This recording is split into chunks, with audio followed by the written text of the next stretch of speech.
Atravesar cualquier prueba de la vida para un cristiano puede ser una experiencia gozosa si la perspectiva es la correcta. Ahora, imagínese la peor prueba que usted podría enfrentar. Quizás para algunas personas podría ser una crisis financiera. Todas sus inversiones se pierden, el ahorro de su vida. Para otras personas podría ser la pérdida del empleo. Usted es despedido, no tiene ingreso para apoyar a su familia, pierde toda su dignidad. O el anuncio por parte del doctor que usted acaba de recibir palabra de que usted va a tener una cirugía de bypass triple inmediatamente, o que tiene un tumor cerebral masivo, o su marido lo tiene, o su hijo lo tiene. O la noticia le acaba de llegar por teléfono que su hija acaba de chocar en un accidente de auto terrible y acaba de morir, o ha sido violada, o su esposa acaba de ser asesinada por un drogadicto que acaba de meterse a la casa. O quizás que su hijo tiene una enfermedad fatal y solo tiene unos cuantos días para vivir. Y podremos seguir y seguir y seguir. Y francamente, todas esas cosas nos tocan de una u otra manera, ¿no es cierto? Porque como Job lo expresó, el hombre nace para la aflicción como las chispas del aire vuelan hacia el cielo. Y cualquier persona que trata de crear un mundo de fantasía en donde todo es perfecto, únicamente se están preparando para una tristeza aún más profunda. Debe ser esperada. Y tengo que confesarle que la expectativa de la realidad, de la tristeza y la agonía y el problema acercándose a nosotros, en cierta manera, produce una sombra inclusive en nuestros gozos más elevados, ¿no es cierto? En un sentido, mitiga inclusive los acontecimientos más maravillosos de la vida, y quizás esa es la razón por la que, aunque Jesús lloró de manera más común, como las Escrituras la registran, en ningún lugar de las Escrituras dicen que Él se rió. Quizás se rió, pero su felicidad, en cualquier ocasión, ciertamente habría sido oscurecida por su sentido abrumador de la tristeza por el pecado. Todos nosotros, a un grado u otro, si pensamos de manera realista en cómo vamos a enfrentar el problema, todos vamos a mirar los ojos de la agonía en algún punto de nuestras vidas y necesitamos entender cómo enfrentar eso. Estaba tratando de pensar en esta semana, conforme me sentaba en mi estudio, de lo que para mí habría sido la prueba más severa de todas las pruebas, la experiencia más dolorosa que alguien puede atravesar, y pensé en Job el clásico, quien perdió a su familia y sus cultivos y sus animales y todo. Y pensé en eso por un momento. Perdió todas sus posesiones, perdió a todos sus hijos, y lo peor es que se quedó con una esposa que no entendió nada. Él fue afectado de manera personal con la enfermedad, y esto, hay que admitirlo, es una prueba bastante severa. Pero conforme pensé en esto más, pensé en otra persona, quien a mi juicio, quizás no esté de acuerdo conmigo, pero quien, en mi juicio, probablemente enfrentó potencialmente la prueba más severa que cualquier ser humano jamás pudo haber enfrentado. Y el nombre del hombre es Abraham. Acompáñeme por un momento a Génesis, capítulo 22. Realmente quería entrar a Santiago, pero simplemente comencé a pensar en esto y pensé que quizás esto nos podría dar una muy buena perspectiva.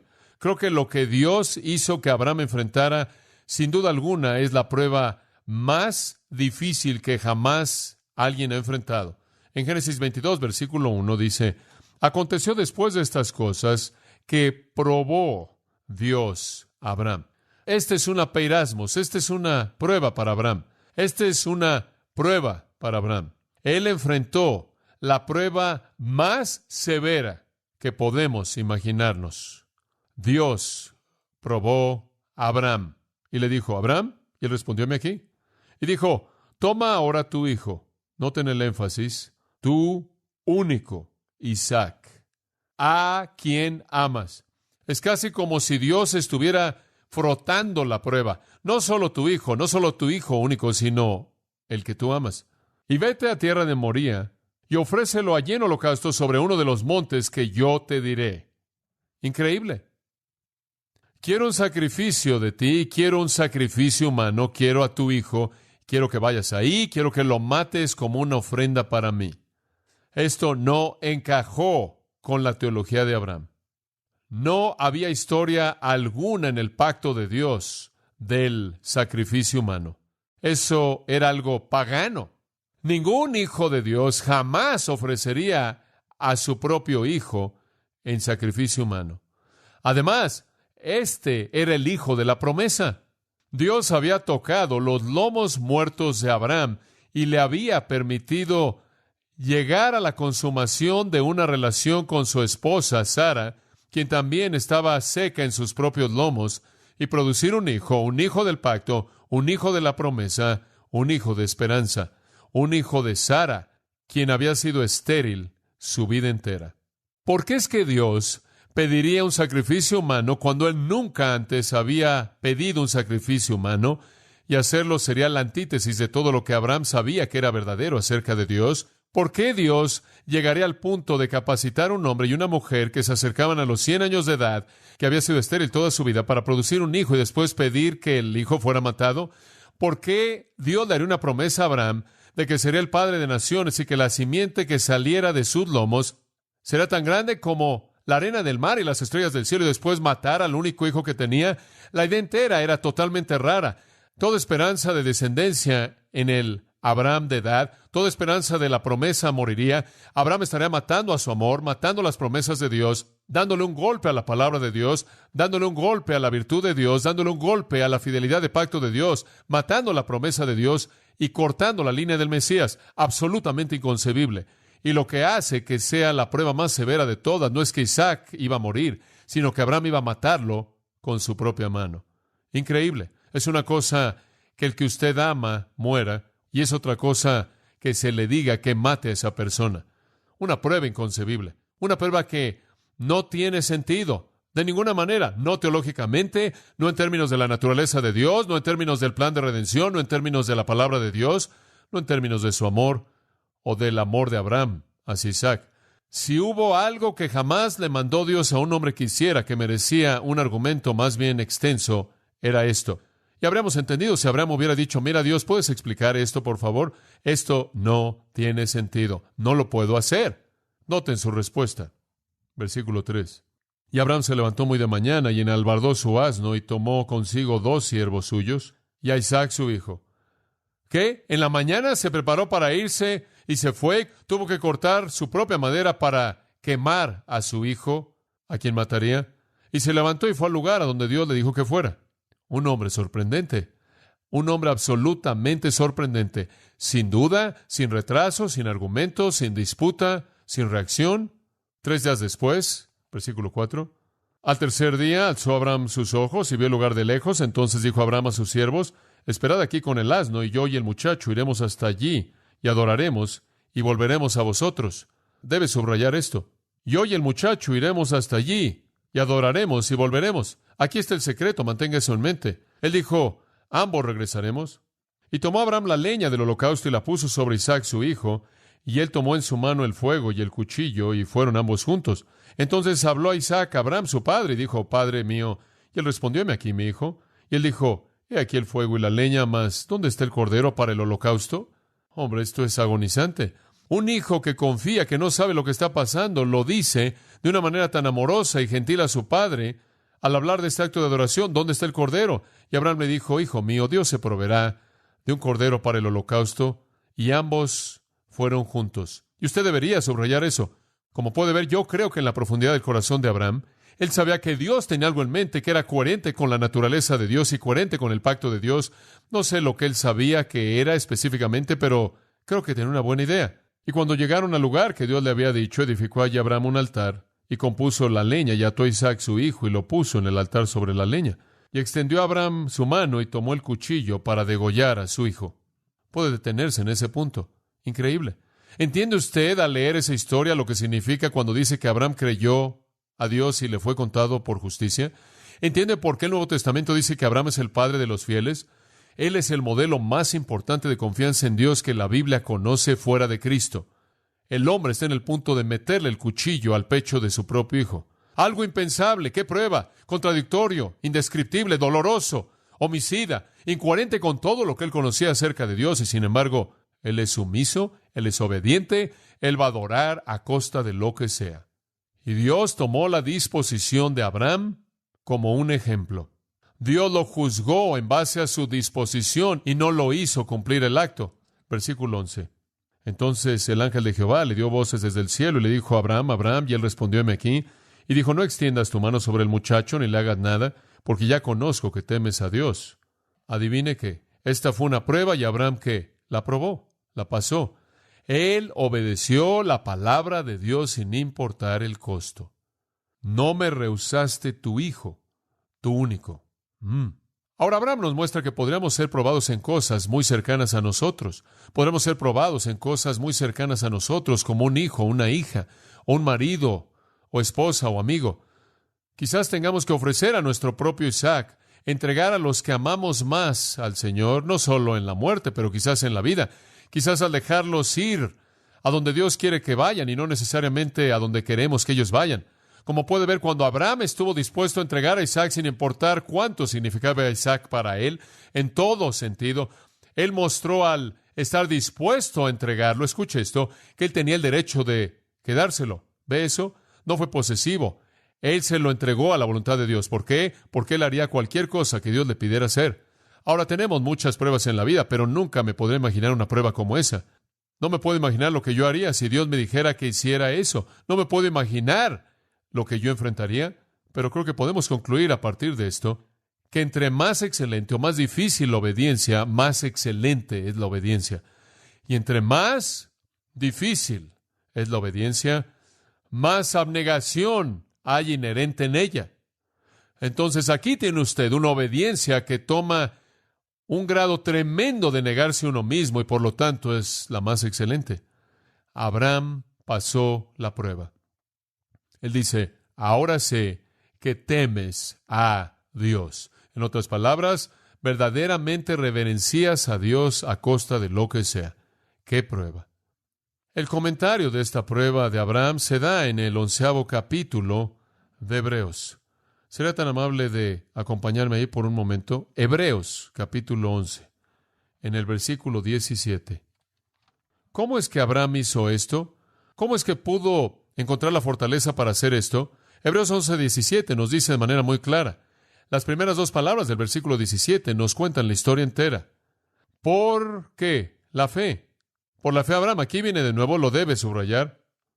Cuando fue probado. Esta fue una prueba. Pienso que en la radio el otro día estaba manejando a la iglesia y el pequeño ruido entró y dijo, esta es una prueba. Y pensé en Abraham. Dios estaba diciendo, Bip, esta es una prueba. Bip, la prueba acababa de ser concluida, esta es una prueba. Cuando fue probado, ofreció a Isaac, y el que había recibido las promesas ofrecía a su unigénito, habiéndosele dicho, en Isaac te será llamada descendencia. ¿Cómo pudo haber hecho esto? Pensando o considerando el hecho de que Dios es poderoso para levantar aún de entre los muertos. ¿Sabe por qué estuvo dispuesto a hacer eso? Porque él creía que Dios podía resucitar a los muertos. ¿Había visto a los muertos resucitados? No hasta donde yo sé, pero él creía que Dios podía resucitar a los muertos. Lo que él realmente creía era esto, que Dios era tan fiel a su palabra que si él había hecho una promesa, él inclusive resucitaría a los muertos para guardarla. Una fe tremenda. Ahora, no quiero encontrar detalles que no hay en esta historia, pero simplemente quizás Abraham estuvo un poco decepcionado cuando no se le permitió quitarle la vida a su hijo, porque a él le habría gustado ver una resurrección. No sabemos eso, pero él creía que si era necesario, Dios lo habría resucitado de los muertos. Ahora, ¿qué nos dice eso? Nos dice que un hombre puede atravesar la prueba más severa imaginable de la vida si él realmente confía en Dios. Y si él cree que Dios está en el trono, que Dios guardará su promesa, que Dios nunca comete errores, que Dios siempre cumple su palabra y que Dios cumplirá sus propósitos. Es ese tipo de fe que pasa la prueba. Cuando Abraham fue colocado en la peirasmos, esto es peirasmos, cuando él fue probado, él pasó. Y lo vuelvo a decir, es sorprendente. Es sorprendente que este hombre es el modelo humano más importante de fe.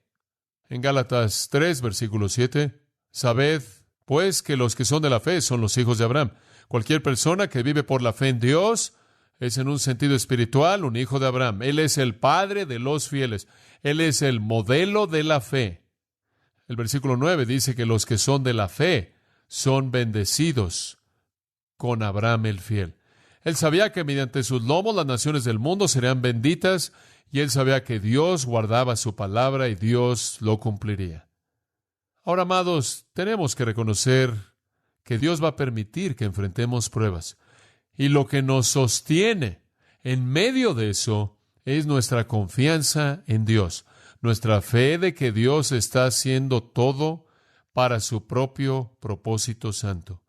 Yo sé que soñamos en la comodidad mundana y nos gusta crear un ambiente perfecto, nos gusta tener comodidad absoluta, nos gusta que no existan las cosas difíciles en la vida. Queremos asegurarnos de que todo esté en control de manera perfecta. Francamente, nunca he conocido un momento así en mi vida. De vez en cuando creo que hay uno y descubro que no lo hay. Pero el hecho es que tenemos descanso temporal y comodidad temporal. En cierta manera, nos engaña al pensar que quizás podamos encontrar una ausencia permanente cuando ese no es el caso. Me acuerdo de las palabras del salmista. ¿Se acuerdan? En el Salmo 30, versículo 6, él dijo, en mi prosperidad dije, nunca seré movido. Implícito, pero estuve equivocado. Cuando estaba disfrutando, pensé que siempre seré así, y usted puede vivir en el paraíso de un necio si usted quiere. Nunca predecir algún problema, prometiéndose a sí mismo comodidad, pero eso no es lo que Cristo dijo. Él dijo, velad y orad para que no entréis en peirasmos, pruebas. Velen, esperen las pruebas, oren, pidan fortaleza, velen y oren. Estaba leyendo, como lo hago con frecuencia, las obras de Thomas Manton, un maravilloso escritor puritano, y encontré una línea en algunas de las cosas que estaba leyendo esta semana que se quedó en mi mente. Él dijo esto: Dios tuvo un hijo sin pecado, pero ningún hijo sin una cruz. Simplemente así es parte de la vida. Vamos a tener pruebas. El Salmo 23 dice, sí, aunque ande en valle de sombra de muerte, no temeré mal alguno, porque tú estás conmigo. Las pruebas vendrán, la confianza está en la presencia de Dios. Ahora, permítame hablar un poco más a manera de introducción. Como dije, quería entrar al texto mismo, pero tantas cosas vinieron a mi mente esta semana que probablemente debieron haber sido cubiertas en la introducción. Entonces, si me permite un poco, las pruebas pueden venir a nuestra vida mediante varios medios y con varios propósitos en mente. Permítame sugerirle algunas. Muy bien, en primer lugar, las pruebas vienen para probar la fortaleza de nuestra fe. Y realmente entramos a esto la semana pasada, solo quiero tocar esta. Las pruebas vienen para probar la fortaleza de nuestra fe. Hay una gran ilustración de esto en 2 de Crónicas 32-31. No necesita buscarlo, le voy a citar esa parte del texto. Se relaciona con Ezequías, quien era rey, y de Ezequías dice, escuche, Dios lo dejó para probarlo a fin de saber todo lo que había en su corazón. ¿Escuchó eso? Dios lo dejó para probarlo a fin de que supiera todo lo que había en su corazón, para que pudiera saber quién. Bueno, no Dios. Dios no necesitaba saber mediante la prueba lo que estaba en el corazón de Ezequías, lo sabía por omnisciencia, ¿verdad? Dios tiene que probarlo para descubrir lo que hay en su corazón. No, Dios no tiene que probar a ninguno de nosotros para descubrir lo que hay en nuestro corazón. Dios nos prueba para que podamos descubrirlo nosotros. En otras palabras, nos ayuda al hacer ese inventario espiritual. Él nos ayuda para examinarnos a nosotros mismos. Necesito saber, y usted necesita saber, la fortaleza de nuestra fe, y entonces Dios trae pruebas a nuestras vidas para demostrarnos la fortaleza o la debilidad de nuestra fe. Si usted en este momento está enfrentando una prueba severa, ¿le está revelando eso a usted la fortaleza o debilidad de su fe? ¿No es cierto? Si usted está levantando su puño contra Dios, si se está preguntando por qué está pasando, si usted está enojándose todo el tiempo y preocupándose, si usted está en ansiedad de la mañana hasta la noche, hay una buena indicación de que usted tiene una fe débil. Si por otro lado usted está atravesando una prueba y se encuentra a sí mismo descansando en el Señor, habiéndolo dejado en su cuidado, dejándolo llevar la carga del mismo, y a lo largo de su vida está regocijándose lo mejor que puede en una situación difícil, esperando porque Dios le muestre la manera de salir, entonces usted está viendo que usted posee la fortaleza de la fe. Entonces, en un sentido, debemos estar agradecidos por las pruebas, porque nos ayudan en el inventario de nuestra propia fe. Eso es muy útil. Siempre quiero saber en dónde está mi fe, para que pueda ser más fuerte, porque entre más fuerte sea mi fe, lo más probable es que sea más útil para Dios. Cuando Habacuc estaba atravesando el misterio de su propia situación, en la promesa devastadora de que los caldeos iban a venir, iban a aplastar a su pueblo, a pesar de todo, él dijo, aun si la higuera no florece y el fruto no está en la vid, y el olivo no produce, y en el campo no hay comida, y los rebaños son quitados, y no hay rebaño en el establo. En otras palabras, si todo lo que yo conozco como normativo en la vida cesa, aún así me regocijaré en el Señor, me gozaré en el Dios de mi salvación. Jehová Dios es mi fortaleza, y Él hace mis pies como de ciervas, y en mis alturas me hace andar. Y después al final Él dice al cantante principal, en mis instrumentos de cuerdas, esto es alabanza. Cántelo. En medio de un misterio imposible de resolver, su confianza nunca titubeó. Y en medio de esto, él supo que tenía fortaleza en su fe. Y entonces, uno de los propósitos de la prueba es revelarle a usted y a mí la fortaleza de nuestra fe para que podamos avanzar a lo largo del camino para alcanzar una mayor fortaleza. Job fue probado. Como resultado de su prueba, en el capítulo 42, en ese texto conocido, él dice: de oídas te había oído, y ahora mi ojo te ve y me arrepiento, me aborrezco a mí mismo, me arrepiento en polvo y cenizas. En otras palabras, él dijo: quiero confesar mi pecado. Señor, nunca antes realmente te había visto como te veo ahora. Y me doy cuenta de que algunas de las cosas que pensaba acerca de ti, dije acerca de ti, sentí acerca de ti, fueron pecaminosas. Señor, mi fe y sus debilidades han sido reveladas. Entonces las pruebas vienen como una prueba de la fortaleza de nuestra fe. En segundo lugar, debemos reconocer que las pruebas vienen para humillarnos. Vienen para recordarnos que no debemos pensar con mayor confianza en nuestra fortaleza espiritual como debiéramos.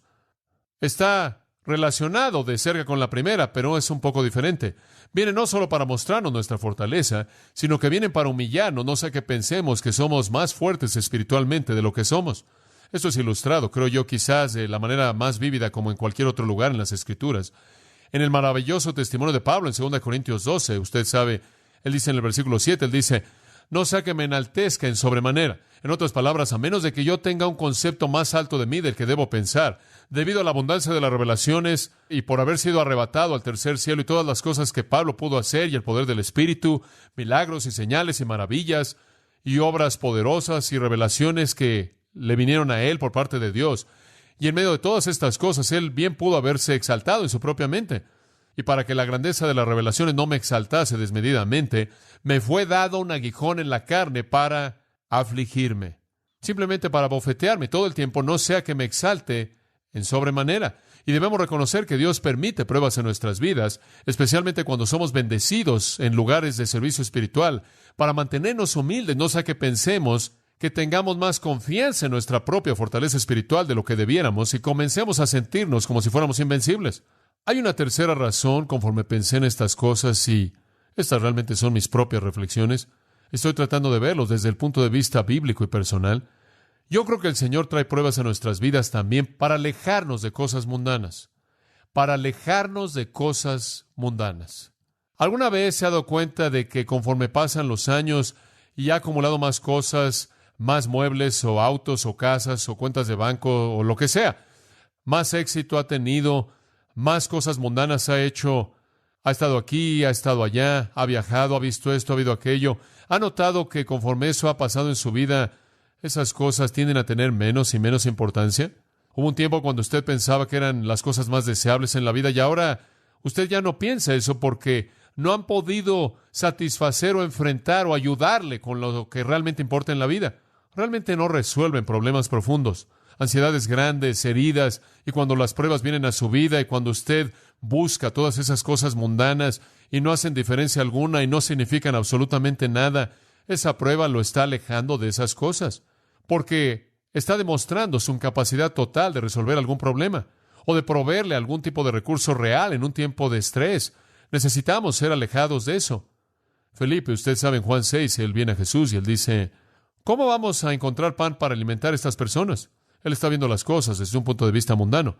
No hay tiendas por aquí, no hay suficiente pan de cualquier manera. Tenemos una multitud aquí, una multitud enorme.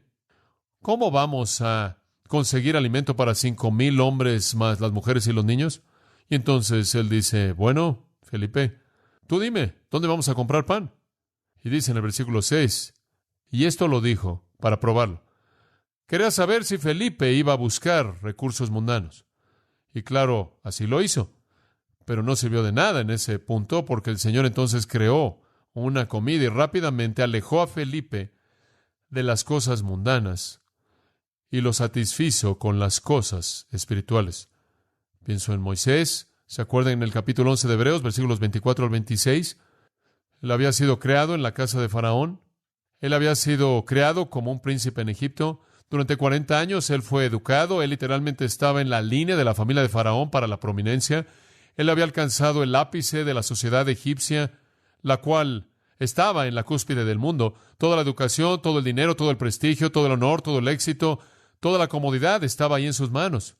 Pero él consideró el menosprecio de Cristo, el ungido del Señor, riquezas mayores que los tesoros de Egipto. Como puede ver, él había quitado sus ojos de todo eso y él había comenzado a estar preocupado por la prueba de su pueblo.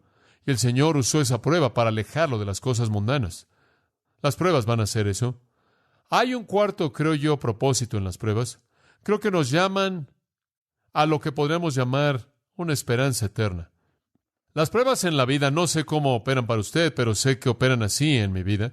Las pruebas en mi vida tienden a hacerme querer ir al cielo. ¿Alguna vez ha notado eso? Eso es lo que estoy diciendo. No quiero hacerlo demasiado difícil, es bastante simple. Nos llaman a una esperanza eterna, como el querido hombre que me escribió la carta y dijo que ella murió en mis brazos, gracias al Señor por un Salvador que conquistó la muerte. De pronto el cielo para él es más dulce de lo que jamás ha sido. La pequeña familia que perdió a 2 hijas, el cielo para ellos es más dulce de lo que jamás ha sido. Y tienen una nueva manera, como lo que debo decir, una nueva falta de interés en el mundo pasajero. ¿No diría usted, si usted ha perdido a un ser querido? Si las personas más preciadas en su vida y la persona más preciada en su vida, el Señor Jesucristo, y si las posesiones más preciadas en su vida han sido colocadas como tesoro en el cielo, usted va a tener una relación muy, muy distante con este mundo pasajero. Entonces, las pruebas tienden a mostrarnos la bancarrota de los recursos humanos y alejarnos del mundo y en cierta manera nos dirigen a la esperanza celestial. En Romanos 8, entre muchas escrituras que podrían ser señaladas, simplemente para apoyar ese pensamiento, en Romanos capítulo 8, dice: el Espíritu da testimonio a nuestro espíritu de que somos hijos de Dios, y si hijos, entonces herederos, herederos de Dios y coherederos con Cristo, si sufrimos con Él, para que también seamos glorificados con Él. Y considero los sufrimientos del tiempo presente no dignos de ser comparados con la gloria que será revelada en nosotros. Conforme enfrento el sufrimiento, Pablo dice, simplemente me vuelvo más y más hambriento por la gloria, y veo a la creación entera gimiendo y esperando la esperanza, esperando la gloriosa, versículo 21, liberación de los hijos de Dios. Y después en el versículo 24, 23, él dice, estamos gimiendo, esperando la redención de nuestro cuerpo, versículo 24, somos salvos en esperanza. Entonces enfrentamos pruebas. Las pruebas nos dan un deseo mayor por aquello que es eterno, nos ayudan a anhelar la ciudad eterna, colocan nuestros deseos en las cosas de arriba. Eso es algo espiritual muy importante. Nos hacen pensar en cosas divinas, cosas celestiales. Y eso es lo que Pablo dijo en 2 Corintios 4:16. Por lo que no desmayamos, porque aunque nuestro hombre exterior está desgastándose, el hombre interior se renueva día tras día, y nuestra aflicción leve, que es por un momento, nos trae un peso eterno mucho más grande. Y después dice esto: mientras que no vemos las cosas que son vistas, sino las que no son vistas, porque las cosas que son vistas son temporales, pero las cosas que no son vistas son eternas. ¿Cómo es que él llegó a tener ese tipo de actitud? Oh, es muy fácil. Simplemente regresa al versículo 8. Somos afligidos por todos lados. Somos perseguidos, siempre llevando en nuestro cuerpo la muerte de Jesucristo. Versículo 12, la muerte opera en nosotros. Él está atravesando tantos problemas que no es sorprendente que no le guste el mundo. Él preferiría estar en la gloria. Entonces, como puede ver, las pruebas tienen un propósito muy, muy útil. Prueban la fortaleza de nuestra fe, nos humillan, no sea que tengamos más confianza en nuestra fortaleza espiritual de lo que debiéramos, nos alejan de cosas mundanas y nos llaman a una esperanza celestial. En quinto lugar, las pruebas también cumplen un propósito muy importante, porque revelan lo que realmente amamos. Revelan lo que realmente amamos. ¿Podría haber habido algo más querido para Abraham que Isaac? ¿Algo? Es cuestionable que algo pudo haber sido más querido por él que Isaac. ¿Algo en este mundo? Ciertamente Dios estaba más cercano a él que Isaac, pero esa fue la prueba. Descubrir si él amaba a Isaac más que amaba a Dios, o si él amaba a Dios más de lo que amaba a Isaac. Esa era la prueba. Como puede ver, las pruebas revelarán lo que usted realmente ama por cómo reacciona usted. Como puede ver, si usted ama de manera suprema a Dios, usted va a decirle, gracias Dios por lo que tú estás logrando, cumpliendo a través de esto. Ayúdame a ver eso. Y te doy la gloria a través de lo que tú estás permitiendo que suceda. Pero si usted realmente se ama a sí mismo más que a Dios, usted va a decir, Dios, ¿por qué haces esto? Y usted se va a enojar, y usted se va a molestar, y usted se va a amargar, y usted va a estar lleno de ansiedad. Como puede ver, hay un sentido en el que si algo está más cercano a usted que Dios, entonces Él lo tiene que quitar. Él lo tiene que tener. Entonces, en mi propia vida, solo quiero asegurarme de que nada esté más cerca de mí que el Señor, porque no quiero que lo quite, no que Él siempre lo hace. Estaba pensando en esto y leyendo ahí en el Pentateuco un poco, y llegué a Deuteronomio capítulo 13, versículo 3. No escucharás las palabras de ese profeta o ese soñador de sueños. Este sería un falso profeta. Porque Jehová tu Dios, escuche esto, te prueba para saber si amas a Jehová tu Dios con todo tu corazón y con toda tu alma. ¡Wow! El Señor está probándote para ver a quién amas en realidad. Si lo amas a Él con todo tu corazón y con toda tu alma. En Lucas 14, 26, si alguno viene en pos de mí y no aborrece a su padre y madre y esposa e hijos y hermanos y hermanas y también su propia vida, él no puede ser, ¿qué? Mi discípulo. Y el que no lleva su propia cruz y viene en pos de mí no puede ser mi discípulo. Ahora, ¿qué es lo que está diciendo? Él literalmente está diciendo que es algo cristiano el odiar a todo mundo, incluyéndote a ti mismo. No, lo que él quiere decir con esto es, si usted no ama a Dios, a grado que usted, de manera dispuesta, si es necesario, se distancia de padre, madre, esposa, hijos, hermano, hermana, y aún su propia vida, entonces no ama a Dios de manera suprema. Usted no es digno de ser su discípulo. ¿Qué quiere decir aislarse, distanciarse? Queremos decir que usted va a hacer la voluntad de Dios en primer lugar y sobre cualquier otra cosa, sin importar lo que apela a aquellos que están cerca de usted. No importa lo que le importa a su padre, o a su madre, o a su esposa, o a su hijo, a su hermano, hermana, o a su propia carne. Usted va a hacer la voluntad de Dios sin importar lo que ellos quieran, porque ahí está su amor supremo. Dios quería, en el caso de Abraham, que Abraham y todos nosotros supiéramos a quién amaba Abraham más. Él le dijo a él, Isaac, tu único, a quien amas. Abraham pasó la prueba. ¿A quién amaba Abraham más que a cualquier otra persona? A Dios. Y ese es el valor de la prueba. Abraham descubrió que él amaba a Dios más que a cualquier otra persona, y todo mundo supo eso. Es tan importante señalar eso. Cuando usted atraviesa una prueba, descubra lo que revela acerca de su amor. Hay un sexto propósito en las pruebas que realmente es muy, muy útil, y es el siguiente. Las pruebas nos enseñan a valorar la bendición de Dios. Las pruebas nos enseñan a valorar la bendición de Dios. Nos enseñan a valorar la bendición de Dios. La razón nos enseña a valorar el mundo. Los sentimientos nos enseñan a valorar el placer. La fe nos dice que valoremos el mundo de Dios, la palabra de Dios, el favor de Dios, la bendición de Dios. La razón dice, aprovecha lo más que puedas del mundo. El sentimiento dice, encuentra el placer a costa de lo que sea. La fe dice, obedece la palabra de Dios y sé bendecido. Como puede ver, las pruebas nos enseñan la bendición de la obediencia. En medio de una prueba obedecemos y somos bendecidos. Eso es lo que buscan enseñar. Nos muestran que la obediencia, a costa de lo que sea, trae la bendición de Dios. El salmista dice en el Salmo 63:3, y esto a partir de la experiencia personal, porque tu misericordia es mejor que la vida, mis labios te alabarán. Dios, he visto tu misericordia y es lo mejor que hay. Lo mejor que hay. Jesús es el ejemplo perfecto de esto en Hebreos 5. En los días de su carne, Él ofreció oraciones, súplicas, con clamor, con lloro fuerte y lágrimas, aquel que era poderoso para salvarlo de la muerte. Jesús está atravesando la prueba del huerto. Eso es lo que se retrata ahí. Y Él estaba sudando gotas de sangre, llorando y clamando porque Dios lo librara. Y Él fue oído en que Él temía, y aunque Él fue hijo y uno amado, sin embargo, Él aprendió la obediencia por las cosas que sufrió. Y habiendo sido perfeccionado, se volvió el autor de eterna salvación a todos los que le obedecen. Y escuche, mediante el sufrimiento Él fue obediente y Dios lo exaltó. Filipenses 2 lo dice de otra manera. Él fue humillado, tomó la forma de hombre, se ofreció a sí mismo en la muerte y Dios lo exaltó hasta lo sumo. Las pruebas nos colocan en medio del sufrimiento para que obedezcamos en el sufrimiento y entonces recibamos la bendición completa de Dios. Y yo diría que cuando usted atraviesa una prueba, si usted aprende a obedecer a Dios, usted experimentará la emoción de su bendición. Esa es su promesa.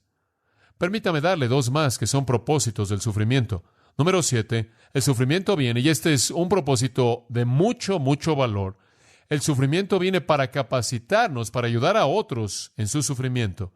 Algunas veces, cuando el sufrimiento viene, quizás no tenga ningún otro propósito que capacitarnos mejor para ayudar a otros en su sufrimiento.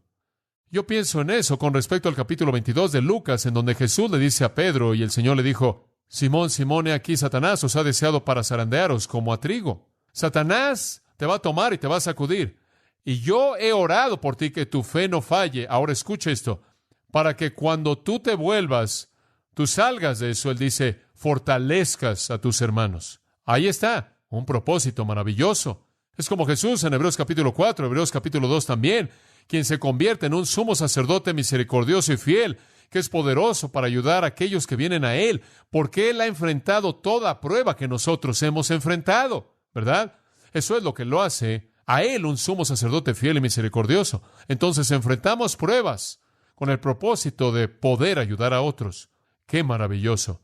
¡Cuán maravilloso es que Dios nos permita aprender por la experiencia para instruir a otros! Y después, finalmente, el octavo. Y esto nos lleva al pasaje. Tendremos que esperar una semana, pero en octavo lugar, las pruebas vienen para desarrollar fortaleza perseverante para una mayor utilidad. Vienen para desarrollar fortaleza perseverante para una mayor utilidad. De nuevo, Thomas Manton dijo, y cito, cuando todas las cosas están en silencio y cómodas, vivimos por los sentidos en lugar de vivir por la fe. Pero el valor de un soldado nunca es conocido en tiempos de paz. Fin de la cita. Tiene razón. El valor de un soldado nunca es conocido en tiempos de paz. Dios tiene su propósito en la prueba, y con Él nos va a dar mayor fortaleza. Conforme usted atraviesa una prueba, sus músculos espirituales son ejercitados. Usted se fortalece para el siguiente. Eso significa que usted puede enfrentar un enemigo mayor. Eso significa que usted es más útil. Usted atraviesa otra prueba y otra prueba y otra prueba, y todas esas lo están fortaleciendo, hasta que ahora su utilidad se está incrementando y su fortaleza lo hace más útil, y entonces entre más útil es usted, más usado es usted. Y entre más usado es usted, más logra en el poder del Espíritu para la gloria de Dios. Entonces, permítame resumirlo. ¿Cuál es el propósito de Dios conforme Él nos prueba? En primer lugar, para probar la fortaleza de nuestra fe, para que podamos saber en dónde está nuestra fortaleza o no lo está. En segundo lugar, para humillarnos, no sea que lleguemos a tener más confianza en nuestra propia fortaleza espiritual de lo que debiéramos. En tercer lugar, para alejarnos de cosas mundanas. En cuarto lugar, para llamarnos una esperanza celestial para que vivamos enfocados en lo de arriba y no en lo de abajo. En quinto lugar, para revelarnos lo que realmente amamos. En sexto lugar, para enseñarnos a valorar la bendición de Dios y a valorarla conforme viene a nosotros en los tiempos de sufrimiento. En séptimo lugar, para capacitarnos para ayudar a otros en sus pruebas, para sobrellevar los unos las cargas de los otros. Y en octavo lugar, para desarrollar una fortaleza perseverante para una mayor utilidad, para que Dios nos pueda colocar en lugares más importantes de ministerio y eficacia. Ahora, todos estos son propósitos que valen la pena, todos estos encajan en el plan de Dios por su gracia, pero la pregunta que todavía está en su mente como en la mía, muy bien, van a venir. Regresemos a Santiago 1 simplemente para un pensamiento de conclusión. Dice que van a venir, la prueba de su fe va a venir, versículo 3, versículo 12. Bienaventurado es el hombre que soporta la prueba, después de que es probado, va a ser recompensado. Van a venir, no hay manera de evitarlos, y podríamos decir, sé que van a venir, y sé que todos estos son los propósitos de Dios en ellos, y Él quiere cumplir todo eso. Puedo entender eso, pero todavía no responde a la pregunta, ¿cómo enfrento esto cuando estoy en medio de ellas? ¿Cómo las atravieso? Está bien tener todo esto en una lista en mis notas de sermón, pero ¿cómo enfrento esa prueba? Y ahí es donde Santiago 1, 2 al 12 realmente hablan. En primer lugar, se necesita una actitud gozosa. El primer medio para perseverar en una prueba es una actitud gozosa. Hermanos míos, tened por sumo gozo. La segunda es una mente que entiende, sabiendo esto, que esta prueba está produciendo algo. La tercera es una voluntad sumisa. Mas tenga la paciencia su obra perfecta. En otras palabras, deje que suceda porque Dios está operando. Está llevando a cabo su obra. La cuarta, en los versículos 5 al 8, es un corazón que cree. Pídele a Dios lo que necesite y pida, versículo 6 dice, ¿en qué? En fe. Usted debe tener un corazón creyente que cree, para creer que Dios tiene un propósito y que Él va a suplir todo lo que usted necesita para esa prueba. Un corazón que cree. Y finalmente, en los versículos 9 al 11, un espíritu humilde. Un espíritu humilde. Usted persevera en medio de las pruebas con una actitud gozosa, una mente que entiende, una voluntad sumisa, un corazón que cree y un espíritu humilde. Ahora, la próxima vez vamos a ver esas últimas dos. Un corazón que cree y un espíritu humilde. Solo quería prepararlo y se diera cuenta de que vamos a ver verdades muy, muy emocionantes, en donde habla acerca de pedirle a Dios sabiduría, en donde habla acerca de pedir en fe, sin dudar. Habla acerca de un hombre de doble ánimo y cómo ese hombre pierde todo de Dios. Y después vamos a ver esa área entera de un espíritu humilde y qué función tiene.